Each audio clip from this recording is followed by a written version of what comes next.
राहुल गांधी जब चुनाव जीतते हैं तो लोकतंत्र जिंदा हो जाता है, और जब कहीं चुनाव हारते हैं तो लोकतंत्र मर जाता है, चुनाव आयोग बेईमान हो जाता है। राहुल गांधी जी को किसी अच्छे अस्पताल में भर्ती कराना चाहिए या किसी मनोचिकित्सक से गंभीरता से सलाह लेनी चाहिए। जो नेता अपने बुजुर्गों का रोज अपमान करता हो, वो चुनाव आयोग का सम्मान कैसे करेगा?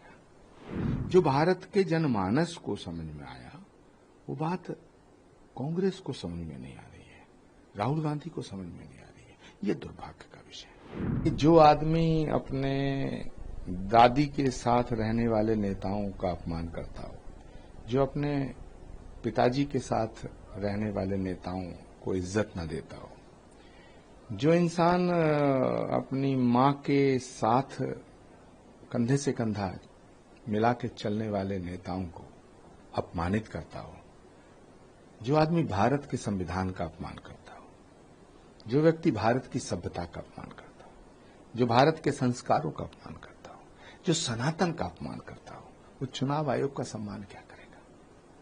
राहुल गांधी जब चुनाव जीतते हैं तो लोकतंत्र जिंदा हो जाता है, और जब कहीं चुनाव हारते हैं तो लोकतंत्र मर जाता है, चुनाव आयोग बेईमान हो जाता है।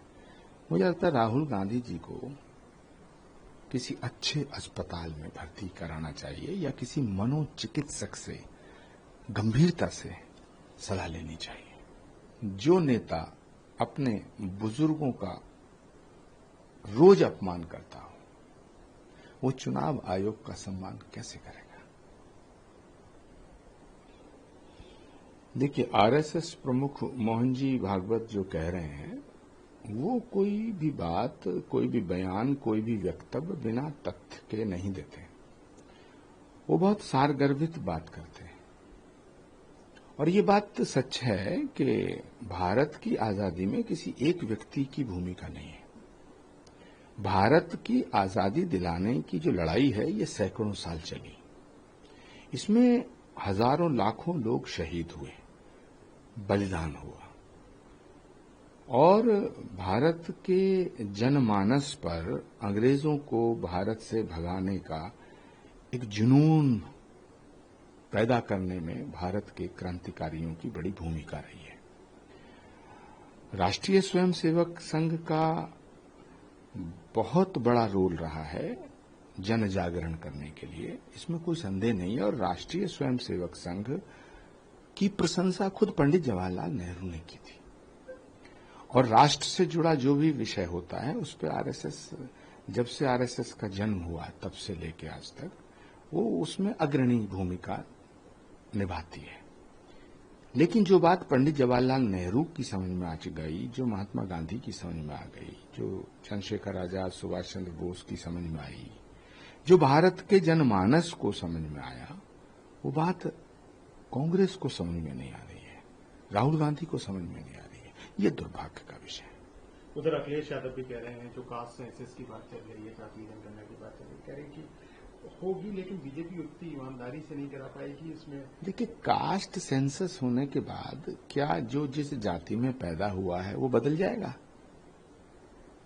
जाति जनगणना के बाद किसी व्यक्ति को ये पता चलेगा कि तू किस जाति में? सबको पता है कि हम किस जाति में पैदा हुए। प्रत्येक जाति, भारत की जितनी जातियां हैं, भारत में जितनी जातियां हैं, जितने गोत्र हैं, जितने संप्रदाय, सब आदर के योग्य हैं। सबको अपनी अपनी जाति में पैदा होने का गर्व है। अखिलेश यादव जी क्योंकि जातिवाद की राजनीति के जनक हैं, उनके बड़े नेता, तो जो व्यक्ति का जन्म जिससे होता है वो उसी तरह की फितरत हो जाती है। अखिलेश यादव जी की पार्टी ही जातिवादी पार्टी है, तो अखिलेश यादव जी को 24 घंटे वही दिखाई देता है। और अखिलेश यादव जी, राहुल गांधी जी इस देश को जाति के नाम पर तोड़ना चाहते हैं। इस जाति के नाम पे तोड़कर वो सत्ता हासिल करना चाहते हैं। और इतनी तमाम बातें उठ रही थी, शोर मचाया जा रहा था, छाती पीटी जा रही थी। अब जाति जनगणना का फैसला हो चुका है, लेकिन जातीय जनगणना होने के बाद देश की आवाम नहीं बदल जाएगी, देश की जनता वही रहेगी। ये वही जनता है, ये वही जातियों में बटी हुई जनता है जिसने नरेंद्र मोदी को तीसरी बार प्रधानमंत्री चुना। मैं आज दावे के साथ कहता हूं, जातीय जनगणना होने के बाद और प्रचंड बहुमत से नरेंद्र मोदी प्रधानमंत्री बनेंगे।